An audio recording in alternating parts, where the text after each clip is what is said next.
Hello, hi everyone. Good evening. Hello, good evening everyone. We would just be giving a couple of minutes for people to join in, and we'll start in about 2 minutes.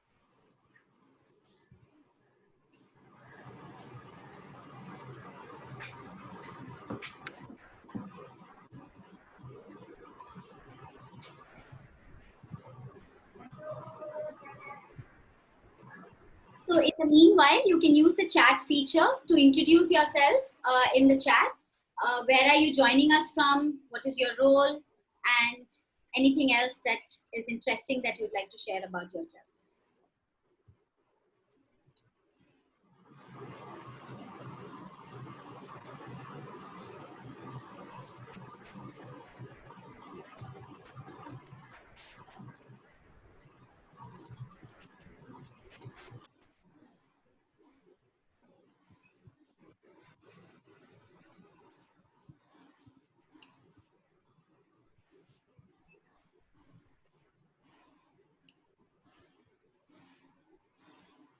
Hi Sumana, nice to meet you. Nice to have you here. Hi Abhishre, how are you? I'm good.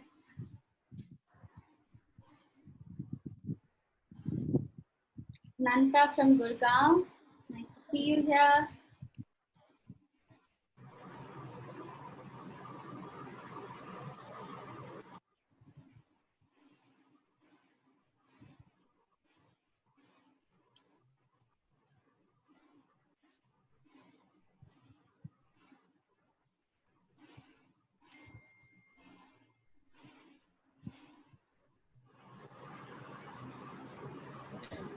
Exactly a minute more and we'll begin.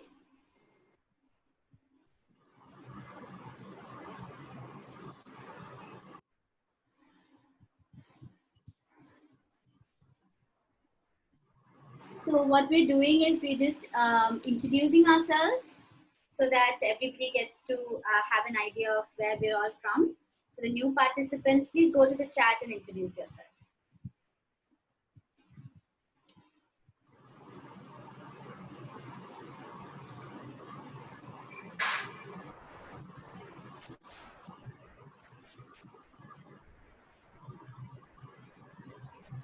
Okay.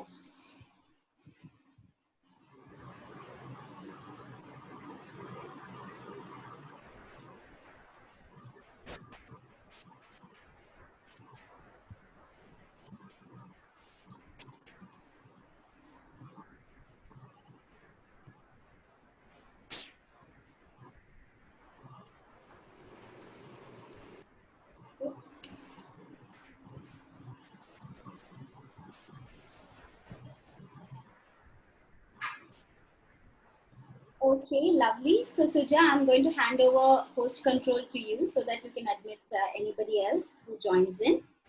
Yes. Hi everyone. So maybe what you can do is you can also unmute yourselves and introduce yourselves here on the platform if you wish to.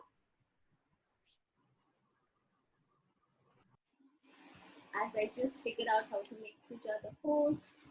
Yes.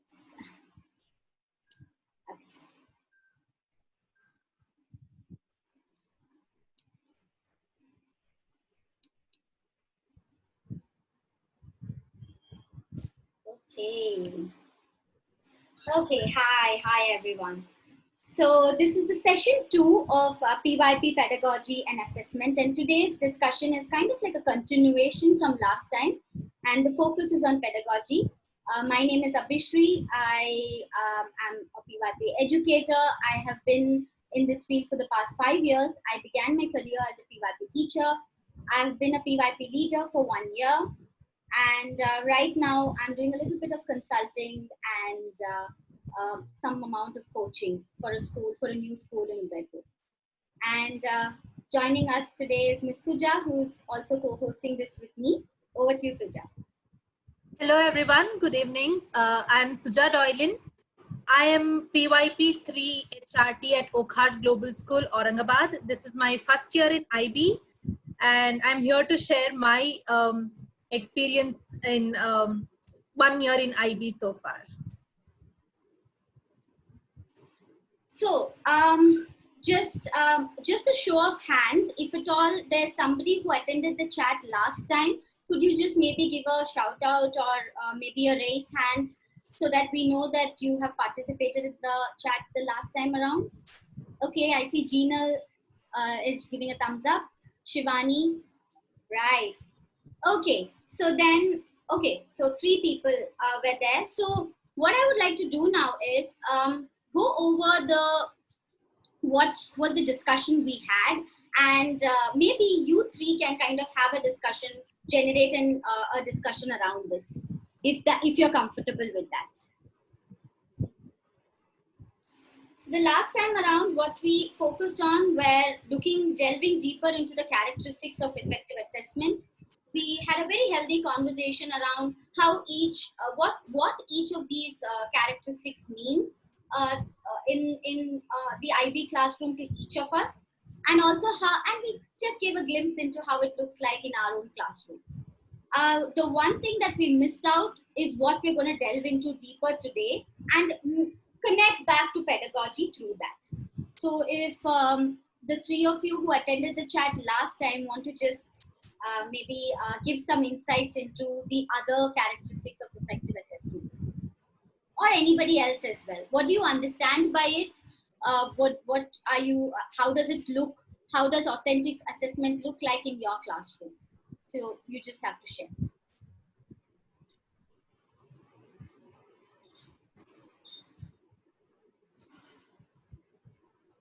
Yes, so you'd really be required to unmute yourselves and share, because what happens is this is a discussion. It's not we're not going to impart some great knowledge at all. So we would require you to unmute yourselves and maybe talk or drop messages on the chat as well, which have started coming in. Right. So Romy says that assessment should also be measurable. Okay, that's a good point. Anybody wants to add on to the characteristics? Yes, Nanta.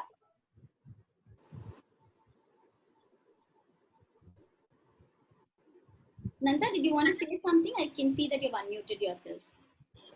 Is there a problem with the audio? Is everybody able to hear me? Because I'm not able to hear anybody.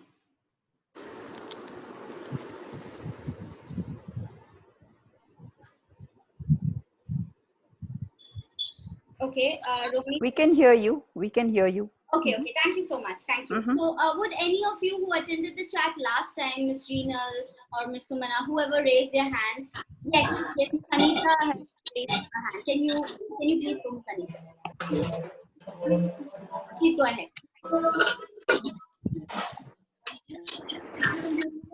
Yeah, hi, I'm Shivani. I also attended last time. I think assessments should be very, very clear and specific.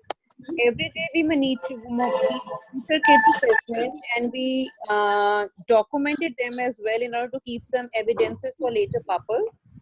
And this feedback and feed forward should be continuous in the learning of our lifelong learners. So I think this feedback and feed forward has a main role in the assessment, because it is basically for the improvement for child's learning. Okay. Thank you so much. Thank you for that, Ms. Shivani. Anybody else? Okay, so there's some background noise. If there's any background noise in your, apartment, we understand it. Just mute it. Yes, yes, please go ahead. Whoever was sharing before this.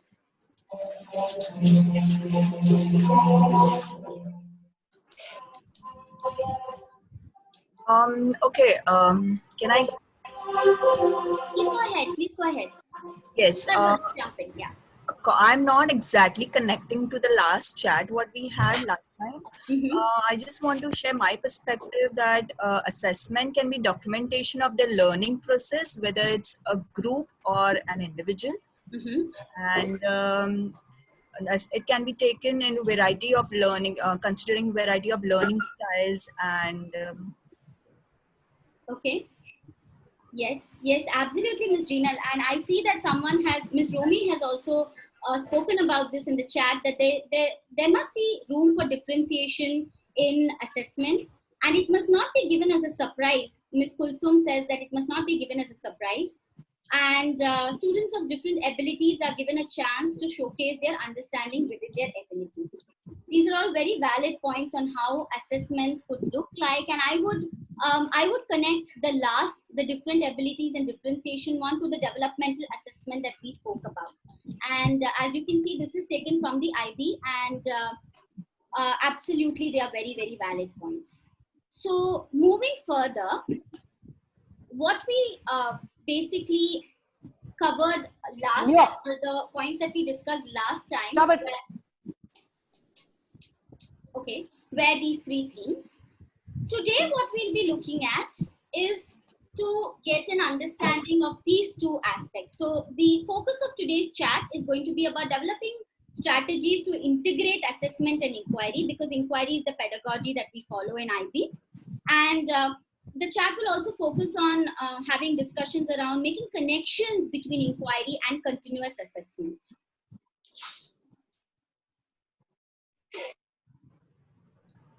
So, varied assessment. What would you like to? Ms. Abhishre, Yes. the screen is not visible. Okay. Is everybody? I'm presenting. Are people able to see my screen? Yes, we could see. Varied. Yes. Yeah. Okay. Yes, we can see. Okay, wonderful. So varied assessment. What do you think varied assessments mean in the IB? If you could get some perspectives going there, what do we mean by, what does IB mean when it says assessments must be varied? Uh, when we talk about differential learning, like every student have a different,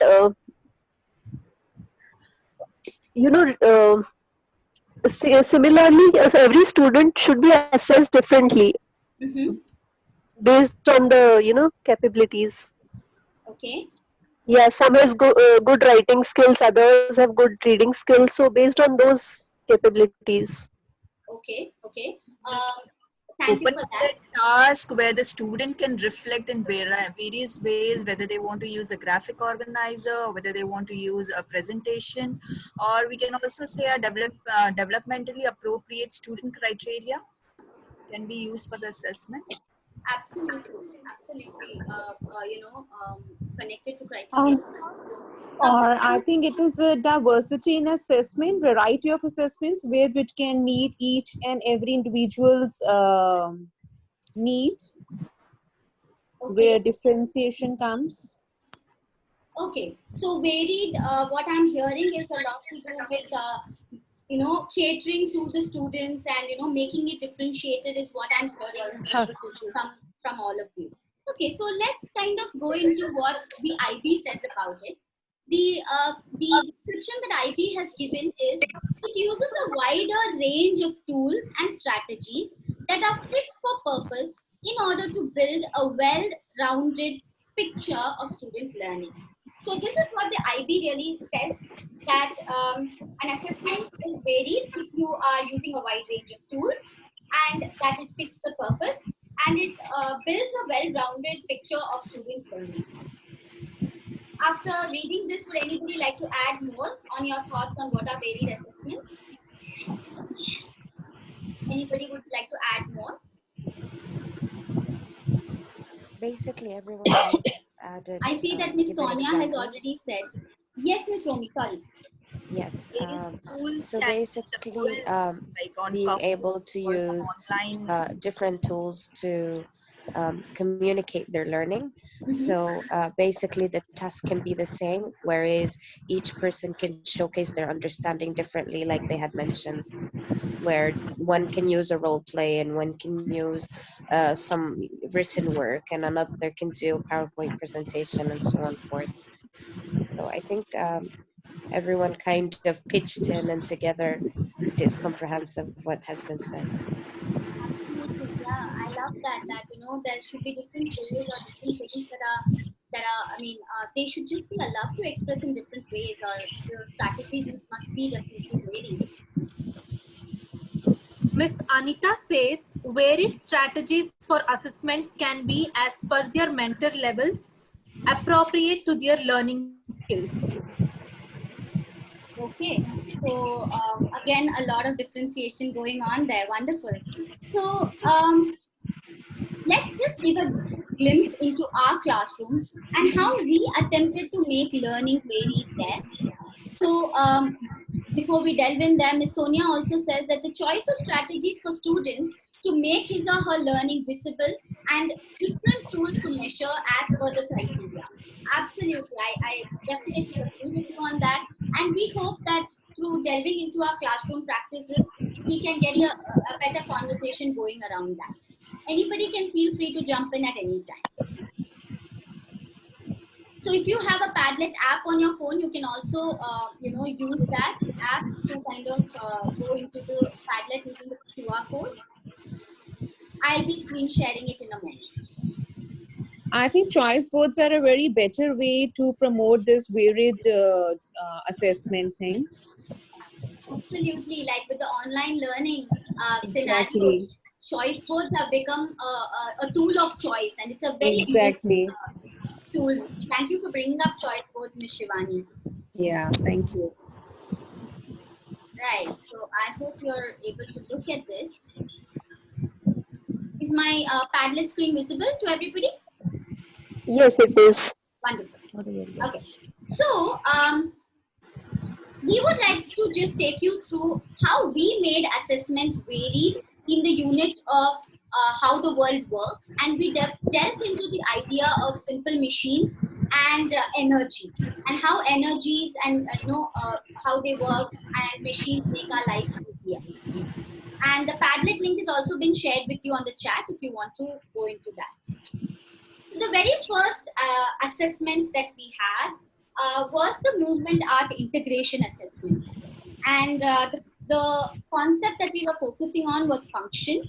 And what we basically did there was we gave them an opportunity to become, right, move like different machines that they see around them, and then explain how the simple machines fit into that. So it was to cater to those learners who learn by by through their bodies, right? You have that, they need to move, they need to be active, and there are some learners who really do that well. So this was an attempt to do that. Would you like to talk about the next one, Ms. Suja?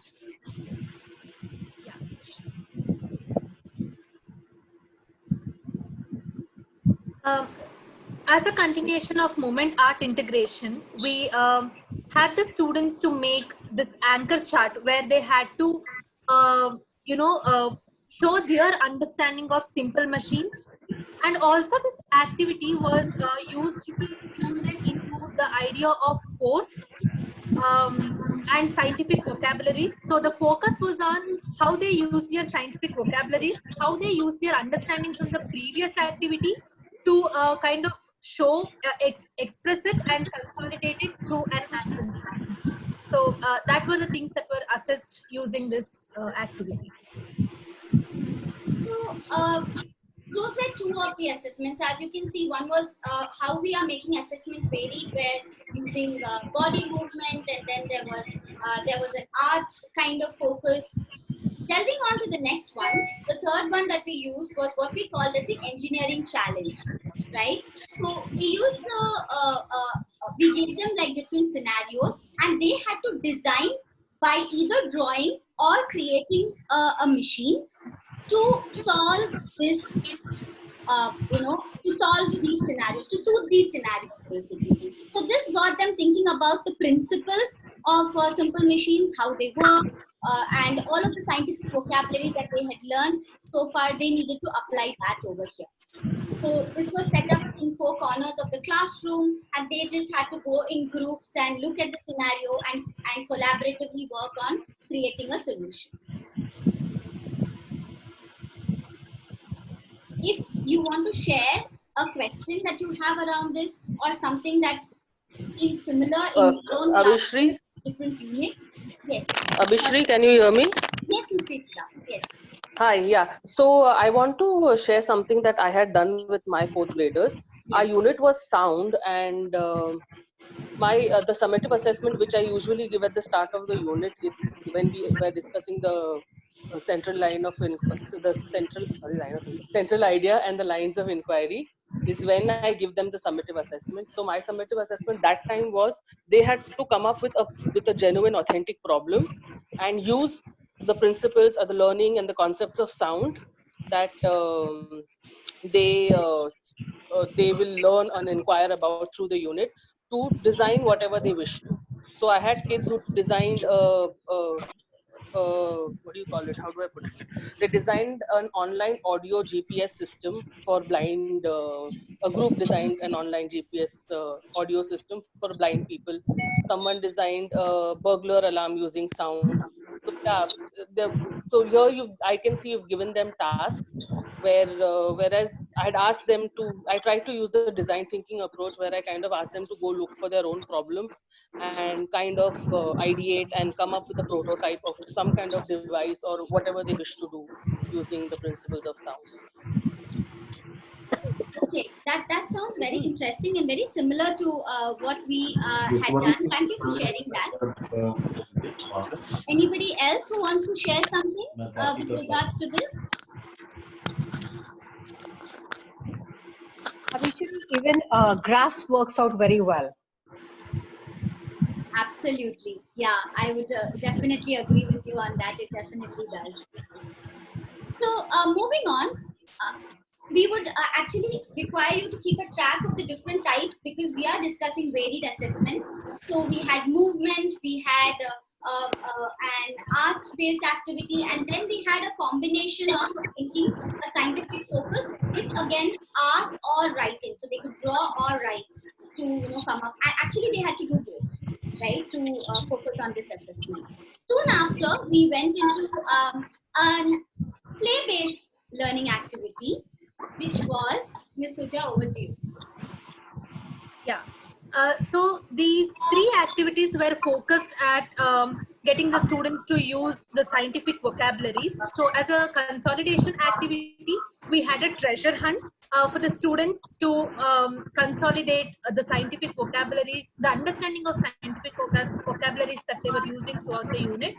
So the activity was, there were 4 spots fixed in the school. They had to break the cues, and the cues were the definition of a term, the definition of a vocabulary which they have to read and give one word for.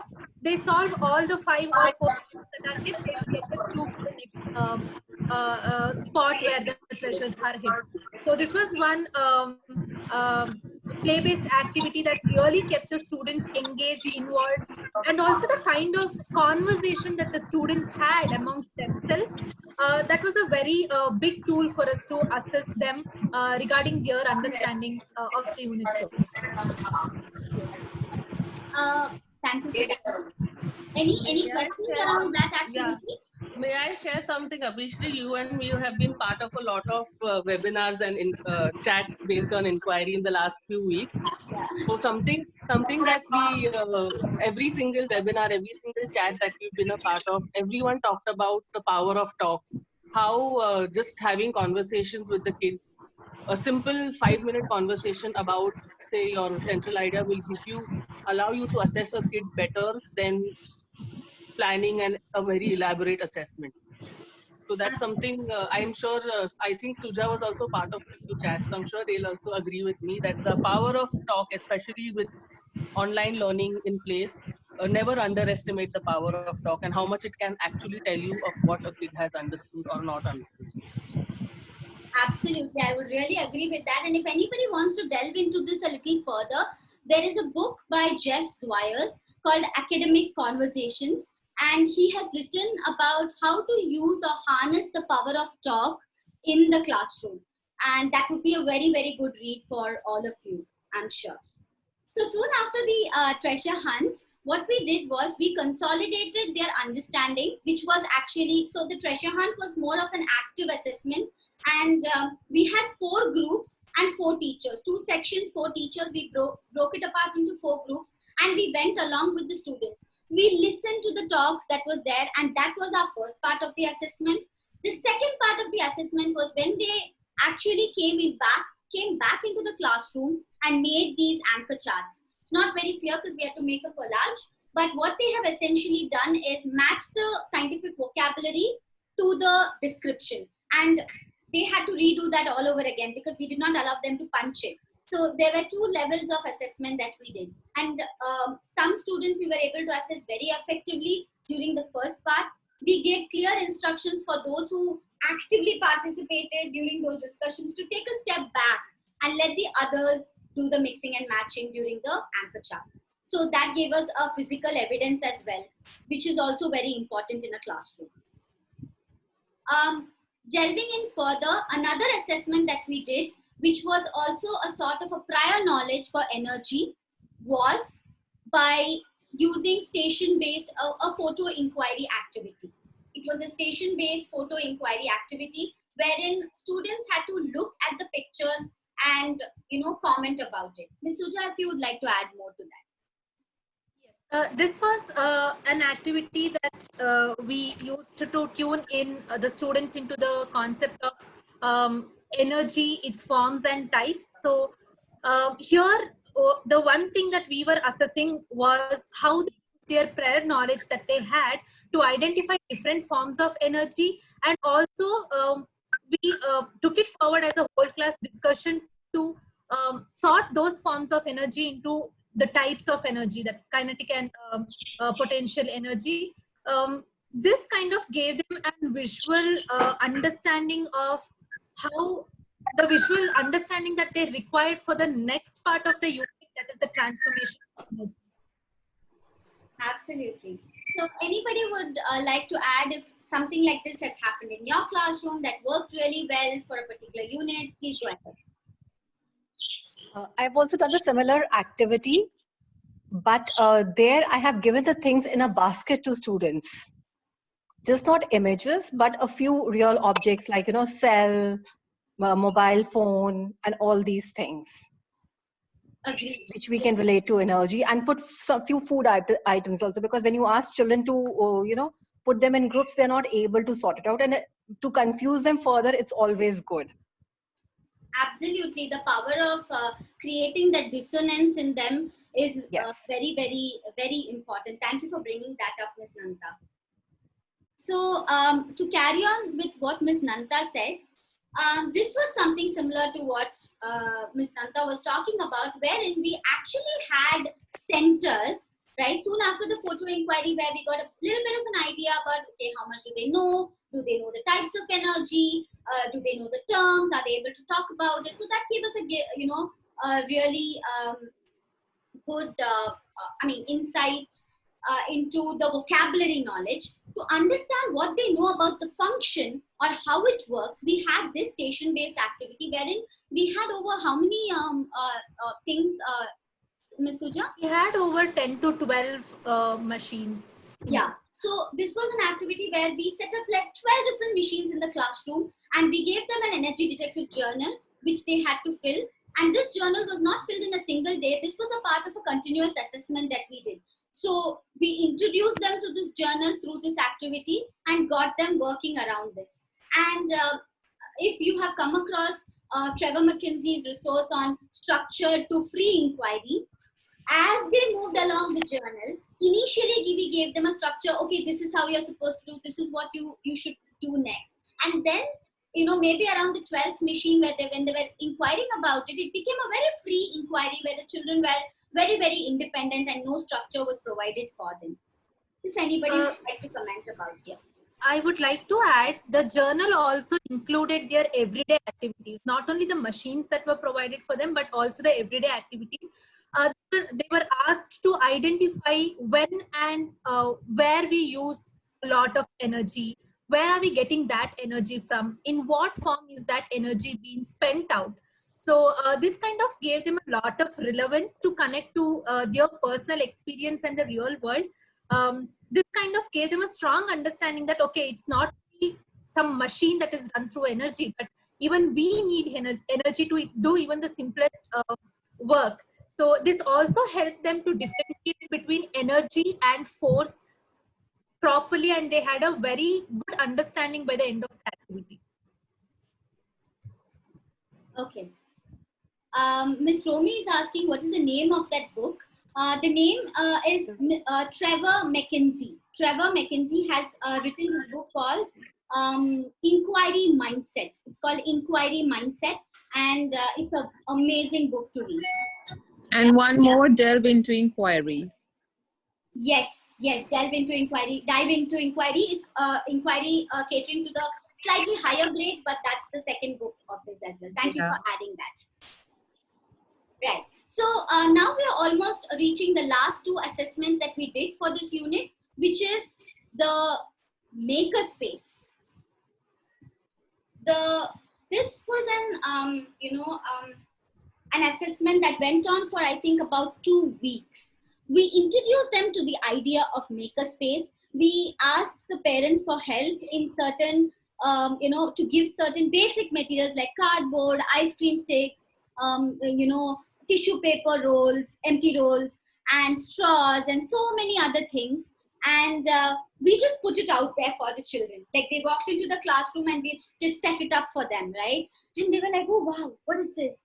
And then we asked, what do you think you can do with all of these materials in this, what do you feel like doing? And they said, oh ma'am, we want to build this, we want to do that. And that's where our assessment began, which actually kick-started our summative assessment for the unit, which we'll be coming to in just a moment. So this was a process-focused assessment, and we had the criteria that we were looking at was whether they're using the scientific vocabulary as they are talking about, are they able to incorporate more than 2 simple machines, or at least start talking about simple machines within their model. We also looked at one more thing that we looked at, Ms. Suja, with this was the self-management skills that we looked at as well. So this gave us a very rounded picture. And as we spoke, we asked them, okay, if you were to make this machine work manually, how would that work? What would be the energy transformation there? If you had to make it digital, what would be the energy transformation there? So that kind of gave us a good understanding of how well they know, energy transformations. Anybody would like to add to this? Have you all tried out Makerspace as a tool in your classrooms? Any experiences to share so that others can get enriched as well? Hi, this is Ruchika. Yes. Right now I'm third grade teacher, but as you're saying, I did that with my first graders, but not exactly for the science unit. It was science and symbol, and the assessment, I will say summative, started from after the provocations. We went out, they saw everywhere the signs and the symbols in the school, and then their task was to build their own city where they have to put all the signs and the symbol. It was a teamwork, but it was really beneficial for everybody, as they learned a lot of, and our learner profiles and the key concepts, everything was included in that. And that was quite a very successful assessment because it was ongoing and they learned a lot from that. So it was kind of a project based, similar, and they learned a lot from there, all the symbols, signs, lots of buildings, schools, and whatever they have seen outside. So they put their knowledge totally in building their own cities. This is what similar we have done with my third graders. We were doing the unit sustainability, and we gave the students all the waste materials, means leftover chart papers, and whatever things were there after the projects were done. So they build up their sustainable cities, and they were so mindful that we should not use anything that's of plastic or anything. Yeah, what I forgot to mention here was no help was from my side. They had to plan their city first on the paper. They had to jot down whatever the things they needed. Then they planned their city on the paper. Then they got the cardboard. obviously I helped them for getting the cardboard and the chart papers, but then after that also it was their and their team members' responsibility to make all the plan on the chart paper and then start working. So step by step, the way they did was commendable, and they're like just 6 years old as they're in first grade. They were in first grade. So that was good. That was really good. Similar to something hands-on activity kind of thing. Absolutely. If I could just add in, I know I don't handle makerspace for the PYP as of now because I do deal with the higher grade students. I have been a makerspace teacher for more than a year right now, and I have been dealing with the middle schoolers, and just going to share my experience. And if there's any takeaway for all of you, would be rather happy to share my experience. So the way it was initially introduced, to even introduce what makerspace is to a sixth grader or a seventh grader was a challenge itself, and to make them understand that what a concept of a design is, or what a concept of making something useful out of something that's just been given to them. So initially we started out with introduction to what makerspace was, and they were given simple exercises like what Abhishre also had initially said. We had workstations where we would end up keeping random things like popsicle sticks and straws and markers and cutters, and they were asked to come up with ideas of what are the things that you could make out of these, or mechanical objects that you would come out of with these things. And they came up with such amazing ideas like a catapult and a lot of other things, and it was quite amazing because I was shocked to see that children could actually apply their visual understanding and their knowledge of understanding mechanics into making something out of just something as simple as a popsicle stick. And later on, the same grade followed with the next year. And I think makerspace serves its purpose only when taken ahead further and when it has really been used for the actual application purpose. So the next year, their task was a year full task. So it was the whole task took them a year to be completed. And it was the brief given to them was they were divided into groups, and each of the group was initially asked to go around the school and find out a problem that was being faced by the students or the teachers or the staff, custodial staff, which could be given a design solution. So their idea was initially to actually go around and find an existing problem in the school, look at each of the problems, weigh the pros and cons, and see which is doable and which is not doable.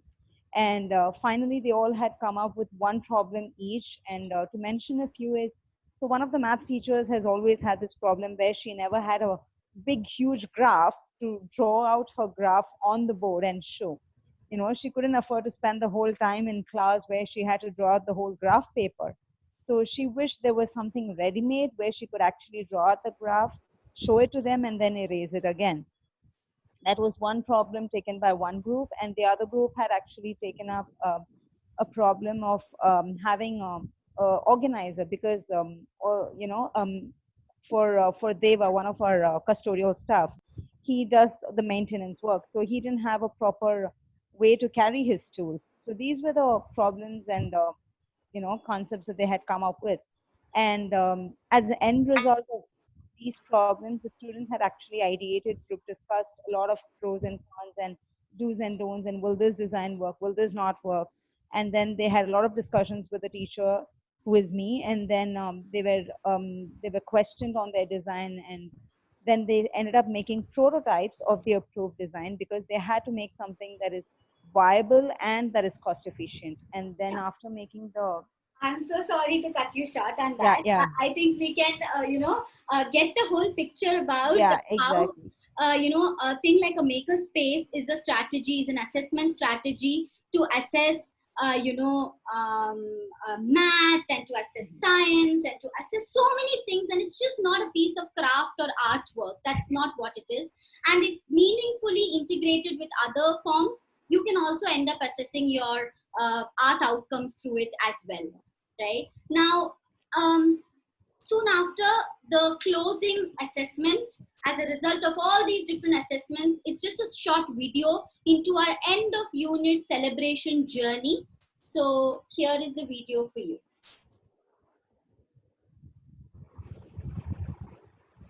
Sorry, it's taking a minute to load. Yeah. So pretty short clip.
Yeah.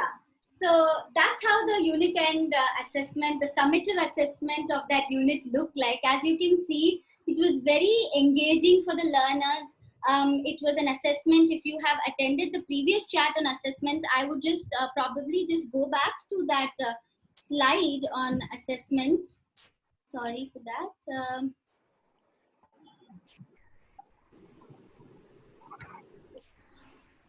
Sorry. Yeah. So we had the assessment wherein we used a rubric. Yes, we used the rubric. So this was the rubric that we used for that summative assessment. The video that you saw, this was the rubric that we used.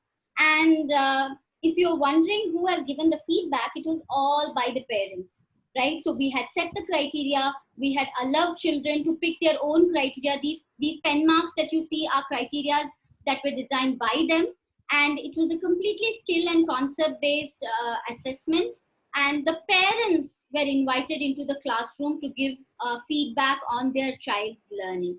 So we basically ended the unit with some sort of student led conference, and those were the number of varied assessments that we had, starting from movement and art and play based learning. And we would just come a little briefly into the strategies and tools that we used. Abhishre, can you please share this rubric? Can you please mail this to us? Yes, absolutely. So the presentation will be mailed to you. So you. Thank you. Yeah. If you can just leave your Sure, I will. on the chat, that would be great as well. If you want to. Yeah. Okay. So that was a dive into how varied assessments look like in our classroom. If you have any new ideas, new insights, or anything to share, now would be the time. Over to you all to have a share about this. Hi, Abhishre. Yes. I just have a question. It's Mrunmay. Yes. So I was actually fortunate enough to visit your exhibition in person. So yeah, it was definitely very enlightening, and it was very nice to see the effort put in by all the children. My question right now is, it's more of a wondering, is the strategies that you mentioned, like make a space, how do you think we can translate such strategies or these varied type of assessments to virtual learning now? Because right now we are in a position that we are not sure when we are going back to our own classrooms. So so far, like till the time we are back to our classrooms, how can we like translate these things into the virtual realm? Absolutely, that's a very valid and a very relevant question put forward by you, Ms. Mrinmay. Would anybody like to give some answers? What are you doing? What are you planning to do? How do you plan on making assessments varied in the virtual classroom? Any insights on that? Before we can always share. Ms. Suja and I can share our insights as well. But over to you all. Would you all like to share?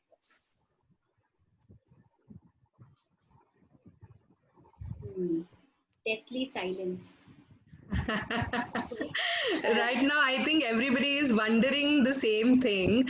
What we did. I can share what things I did so far. Like we had around almost 6-7 weeks of online learning.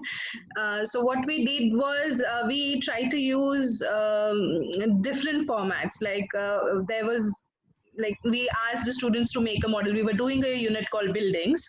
So for that unit, we asked the student to make a model and then explain it on the Zoom call. So we tried to take it away from the online platforms only, because you can use, of course, like quiz apps like Kahoot is there, and then you can give out like seesaw activities. But we wanted to make them do something by their hands, by their own hands.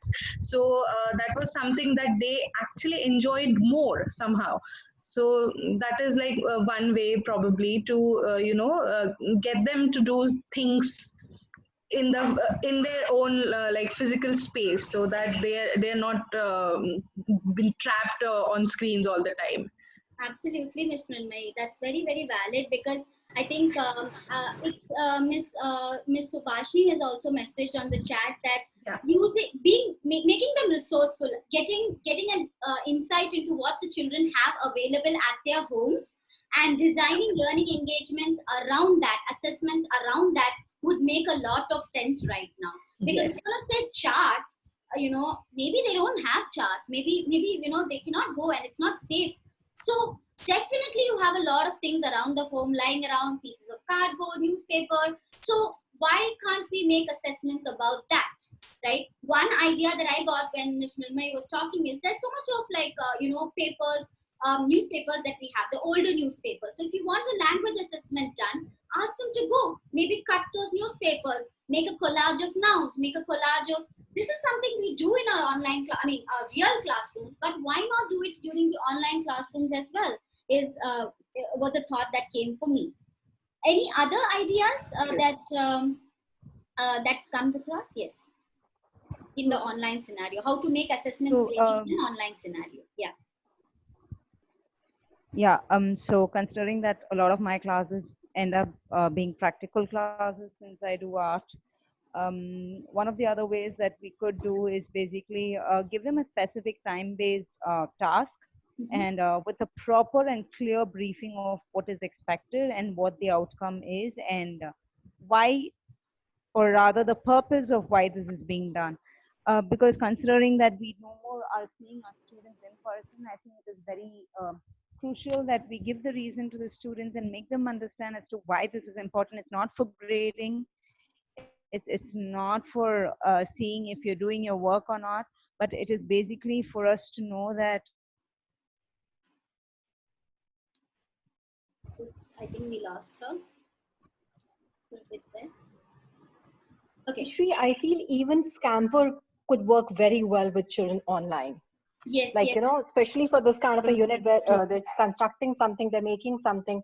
So you give them like, take any simple thing and they substitute, they come up what, if they have to combine two things, if they have to adapt, modify, and even their writing skills are covered pretty well with it. Yes, so Scamper is a strategy. So as well, Ms. Nanda, thank you for bringing that up. So the thing is, we all are equipped with these strategies, and these chats or the IB chat is just to maybe get a refresher on these tools and strategies that we can use during such a scenario. So thank you for those valuable inputs. I see choice boards coming up again and again. Definitely. Yes. Choice boards are an amazing tool. If you're using Seesaw, please go on to their Facebook group, Seesaw Facebook group, register yourself there, and you have some amazing, choice boards coming up there. Right? Even Go Formative is a good tool where you can, plan your assessment and share with the students and record it. So it's a wonderful tool, which is an online tool. And for I basically teach grade 1, and our unit was all about making choices which affects their lifestyle. So usually we have a conference with them one-to-one when the school is on. So here I had used the breakout rooms in Zoom, and I had a one-to-one conference with them. So it was a wonderful experience with taking them to a secret room, like I'm taking you to a secret room, and we had a one-to-one conference which was recorded. And for the further assessment, we also took them for a virtual tour of a supermarket, and they had to make choice of the food which they can buy. And I connected to a current scenario where you can only buy the essentials. So what choices you can make? So what all things you can buy and what all things you can avoid. So this is what we had done with our grade 1 students. Absolutely. Thank you for sharing that. Virtual use the power of virtual field trips. I'm not sure how many of you have tried it out. They are also apparently working off really well. So thank you for giving that insight as well. Now to the last bit, just to concise and to maybe put into perspective, what are the tools that we used in that assessment to make it varied, Miss Suja? If you can just have a discussion around it. Ms. Suja? The strategies and tools that we used in the unit, how the world works we had movement and art integration, we had play-based learning, that was the treasure hunt, we had anchor chart, we had creating anchor charts point of the unit, not just after the movement art integration. We had it in different points so that the child is able to express his understanding. We had gallery walk, we had design thinking process implemented when they were doing the engineering challenge. We had a process focused task, we had tabular columns, we had energy detective journal, which were completely focused on the process of the activity. That was implemented for a quite long time so that the student develops a very good understanding. Then we had student-led conference at the end of the unit, which consolidated the entire learning process for them. Absolutely. So these are, I think this is how we made our assessments varied in our classroom. So I hope it got some ideas going there and some really interesting tools and strategies suggested by all of you. So thank you so much for sharing and being a part of this. I think we are already nearing our time. So this was supposed to be a shorter chat today because we had already focused a lot. There are some things that we had planned for the inquiry pedagogy as well, but since we have overshot on time, we would not be able to do that. Maybe some other day, some other chat, we shall definitely go ahead. Last minute sharings, any more ideas? If you want to drop in the tools or strategies that have worked for you, please feel free to do it in the chat and, yeah. And that's it from our end. Any tools or any last minute thoughts before we end the chat?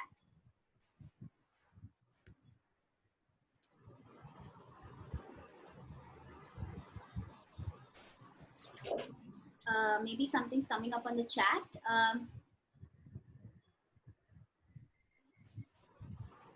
Okay. Yes. So thank you, Ms. Shivani, for bringing that up.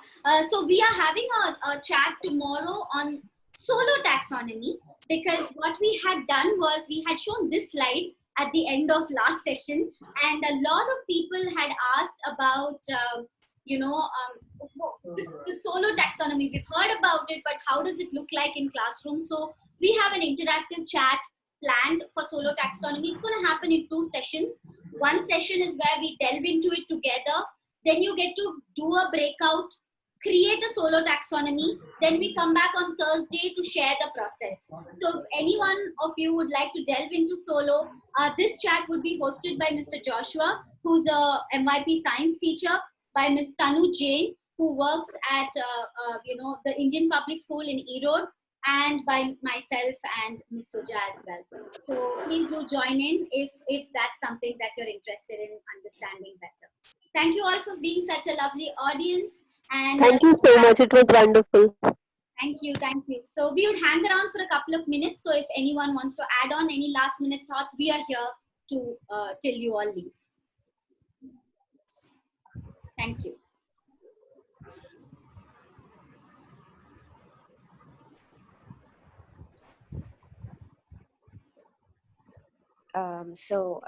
Hi, I want to ask something.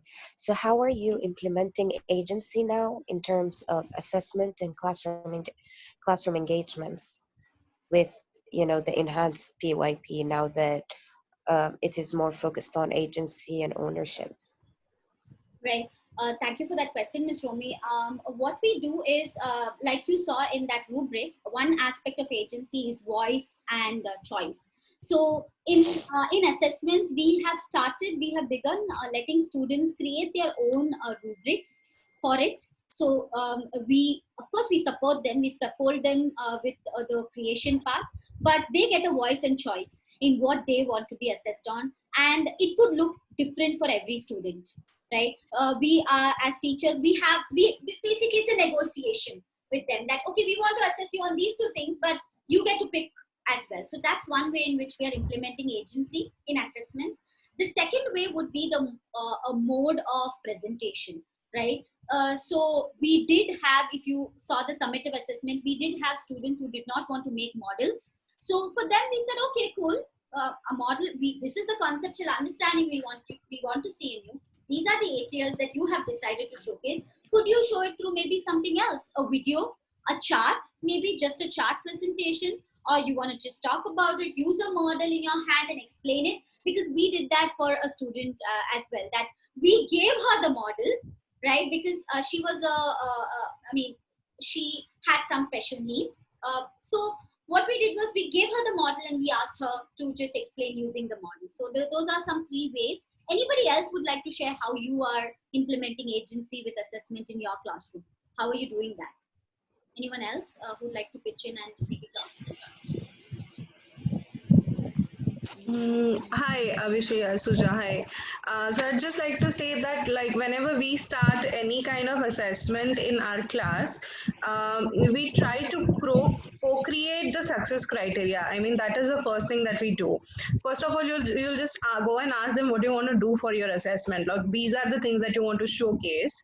So that just becomes your success criteria. So how you are going to then achieve that success criteria becomes the process or the modality of the assessment.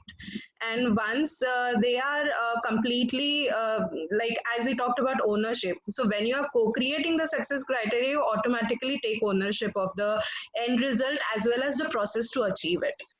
So that is one of the ways, and which works again, as I'm sorry to keep on bringing the virtual thing all the time, but yeah, it works in both like physical classrooms as well as your virtual classrooms. So unless you have the student has like equal participation in creating the success criteria, they will not take the ownership of their assignment. Absolutely. And to add to that, thank you, Ms. Mrinmay, for bringing up ownership. So this is some way in which this was another unit. This is something we did in the virtual scenario. So because this question came up, Ms. Suja, would you like to delve into a couple of aspects of this? How did you conduct your assessments? Yeah. What we do, like trying to implement agency at the same time, is that we do not, like, we focus not having one task as an assessment task. Adding on to what Ms. Abhishre shared before this. So once the success criteria are established, we let the student pick the task that he would like to be assessed through. So that is one thing that we do. And coming to the online platform, I know it's a concern that parents are involved in the process. So how can we assess the child? We know that parents are behind the kids, helping them out every time. So one thing that I do is, for all the activities that you're seeing now on the screen, I have involved the parents as well. So parents are a part of the process. So I know what is the perspective of the parent, what is the perspective of the student. So on the online platform, in the Zoom session itself, I have done my assessment. So whatever they send me through Seesaw or through any other mode, the written work of it or the chart or whatever they do and submit, I would not assist them on that, because we are blessed enough to have 2 teachers per class. So when I am having a conversation with the kids, or when Miss Zarina is having a conversation with the kids, I sit and assist the kid. It works like one-on-one. The hardest part here is giving that kind of a time, but somehow it has been working for me. So that is how I have been doing it in online platform. I try and involve parents in the process so that I know what is the perspective of the parent, I know what is the perspective of the student, and where the student stands in terms of understanding. Yeah. So I would like to highlight a task that Ms. Suja had designed for her for the online scenario here and the agency aspect. So I'm going to address both. So this was one in which the government systems was the unit that we are doing. So for the assessment, the child had to develop his or her own government system within his house. And this is one of the reflections that was, that the student made. So we got a very wholesome assessment of, what they have understood about the different people in the government and how the system functions, and the rights and responsibilities, because all of that was encompassed in this assessment, and the student had a very clear role. So he had the agency to implement it the way he wanted in his classroom. So if you would like, yeah. Another strategy that I used is, since I had parents as a part of process, one of the role of the students was to assist their parents. Yeah. So when such a responsibility is given to a child, I deal with grade 3 students, and he takes it up very seriously. So he knows that when he is assessing someone, he needs to have a very good understanding. So I had students writing messages to me saying, "Ma'am, I know I need to understand, I need to assess my parents, but before that I should have a good understanding of this. Can you please help me out of this? Can we have a one-on-one session?" So that authenticity comes through when when you try and make the process the important part and not the product. Absolutely. So I hope, thank you, Ms. Romi, that actually took us, we had this slide prepared, but we ran short of time. So this was another unit that we wanted to go through, and these are the assessments that we conducted there. So since this recording will be shared, maybe I'm just going to slide through it, and if you have any questions, we will take it up. So I'm just going to slide through the entire thing, these were the varied assessments we conducted. This was part face-to-face and part online. So you can see where it becomes online. It will be very evident in the assessment that comes up. Thank you for answering my question. I have another one. So how do you report or give feedback to the students after assessment? Do you always do it? Is it like a whole class feedback, or is it given on a one-to-one basis, even before the virtual, having virtual classroom? Because I think it's easier to do it through now, because you can just send a message or so on forth. But within the classroom, or in both, tell me how often and how you give feedback to the students. Wow, nice, lovely question again. Yes, Ms. Yeah. I try and avoid giving oral feedback to the students, because I know that will not be helping them for long term. So what we do is, like I told you before, we are 2 teachers in the classroom. So we usually plan out in such a way that if I am instructing, if I am a part of the learning process with the students, then Ms. Zarina will be behind students. She'll be observing students, and she'll be quickly taking down these anecdotes. And I have a book where I maintain these anecdotes. So each student's anecdote is maintained in that book. For a brief time, at least for 2-3 days, until that stretch of activity is over, I stick these anecdotes on their table so that they continuously are exposed to the feedback that they have given, and they know that they have to incorporate the feedback that is given. After that 2 or 3 days, I shift these anecdote post-its into the anecdote book, which is accessible to the students. It is right on my table. Any student can go take it up and see what was his previous achievement, what is his goal. That is one thing that I have been doing in the classroom. We continued the same thing in the online platform as well. We were maintaining the anecdotes, and then we were sharing it with the students through either Seesaw or messages on Zoom or through as mail. So I always prefer having anecdotes or feedback in a written format, which is kept right in front of the students so that they're able to see it, read it, and implement it. And another thing that we focus is to have the feedback in the student's child language itself, so he is able to understand and incorporate the feedback. And one just to close it off, I mean, just to add to that, so this differs with teacher personalities, right? I'm a person who believes a lot in oral feedback, so a lot in verbal feedback. So I ensure that I am there right along with them, and this is something that we do. That we allow different teachers to come into the classroom as well. The feedback doesn't go from just the homeroom teachers. Whenever we have a learning engagement, what we do is we have teachers coming into the classroom and giving feedback, and so that way they get both a mix of oral feedback and written feedback as well. So this is our way. Anybody else wants to take up this question? Just an add-on question to about the feedback. So we've always concentrated on about how we give the feedback, but what about the feed forward?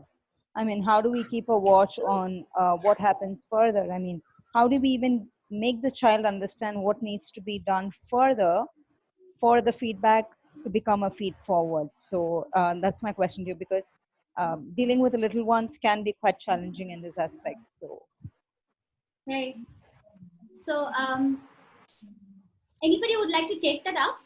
How do you convert feedback into feed forward? Anybody would like to talk about that? Hi. So what I first of all, I like Abhishre's thing when she said that she likes to merge oral and written feedback. I do a similar sort of thing. What I do is whenever I give written feedback on an assessment or even something like a notebook or whatever they have written piece of writing in literacy classes, whatever it is.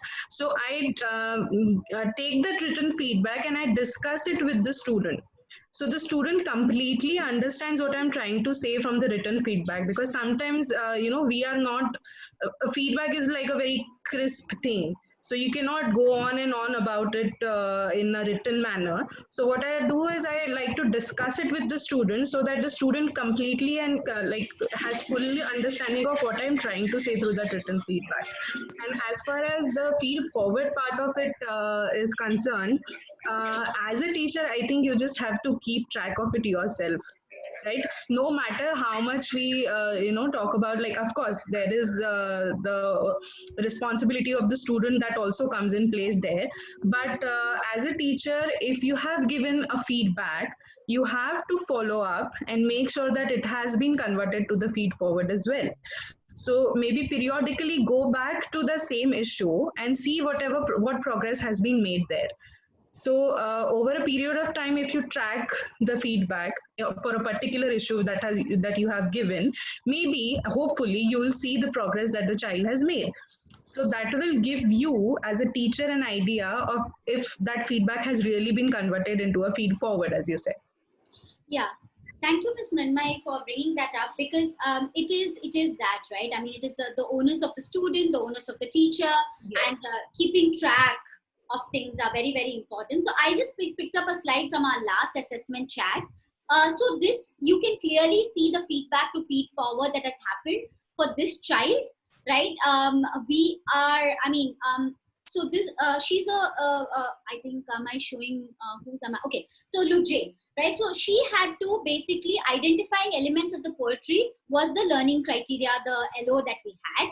Now, as you can see, through at least 3 learning engagements, we have tracked her progress, right? Beginning, you can see she didn't do it that well. In the middle, like, not knowing a little bit of things, some support. And then at the end, you can see clearly that she has achieved that goal, right? So when you want to take feedback from just feedback to feed forward, you just have to keep at it and develop your own strategy to record and track it.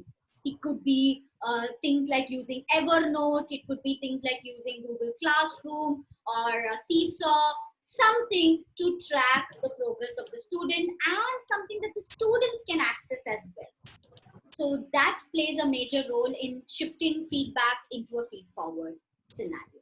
Thank you for that question, Romi. Again. To add on to what Ms. Abhishre said, I think we have also tried setting up a culture in the classroom where, you know, we discuss the success criteria and the goals to be achieved with the students. So before the child starts off with the learning process itself, most of the time he or she knows what criteria that he needs to achieve. And when we give them these feedbacks, they also know what is their immediate next goal to achieve. So after 2 units where we tried and kept track of it, it was then the students' turn. They started keeping a track of it. They started writing their own goals, saying, okay, I have achieved this success criteria in this task. So next I'm going to achieve this. So they write their own goals for themselves and they make it a point that they come to either me or Ms. Zarina or Ms. Abhishek and say that I have achieved this, please mention in the anecdote book. So that kind of gives a lot of ownership to the students in the process of their learning. Thank you for bringing up those questions. So I just wanted to announce that we are staying by choice here. So, thank you, Ms. Romi, for bringing up two very interesting questions that kind of pushed the discussion forward. We thought it would become too heavy and we wanted to cut it short, but that gave us an opportunity. Yeah. Any other last thoughts before we close off? So maybe the last 2 minutes that we're still. Any other thoughts to add? Okay, I think that means we're finally done. Thank you all. Thank you for choosing, thank you for exercising your agency to be a part of this chat after we had closed it. You are a bunch of very agentic learners and collaborators out there. Thank you all so much. And bye-bye. Hope to see you all in the solo taxonomy chat as well. Thank you, everyone. It was a wonderful experience being here on this chat and sharing my journey with you. Like I told in the beginning, this is just my year 1 in IB, and this kind of gives me a very good affirmation. And this also like motivates me to do more. I've learned a lot. I have reflected a lot on my own process, own practices, and these 2 chats has absolutely made me a better teacher, a better person. So thank you all for being here, listening to us, sharing your views, giving us feedback. It was a wonderful experience. Thank you. Bye-bye. Bye. Bye.